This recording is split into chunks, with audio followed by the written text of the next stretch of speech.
દર્દીની પથરી ઓપરેશન કરતા પણ ઝડપથી નીકળી ગઈ છે. તો આજે સક્સેસ સ્ટોરીમાં વાત કરવાની છે પૂજાબેનની.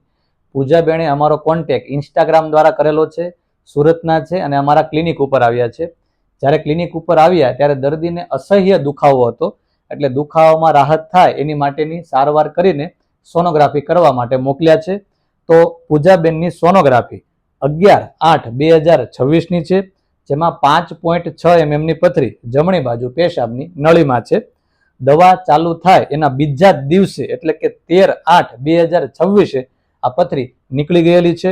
પથરી અને સોનોગ્રાફીનો રિપોર્ટ અમે અમારા ઇન્સ્ટાગ્રામ પેજ ઉપર 13/8/2026 પોસ્ટ કર્યો છે, એટલે તમે ત્યાં જોઈ શકશો. અને આટલા ઝડપી રિઝલ્ટ અમારા ક્લિનિક ઉપર એકવાર નહીં પણ અનેક વાર આવેલા છે. એટલે જો તમને પણ પથરીની તકલીફ હોય તો અવશ્ય અમારા ક્લિનિકની મુલાકાત લેજો અને આ વિડીયો એવા લોકોને શેર કરીજો કે જેને ડોક્ટરે પથરી માટે ઓપરેશનનું કીધું હોય. ફરીથી મળીશું એક નવી સક્સેસ સ્ટોરી સાથે. Thank you.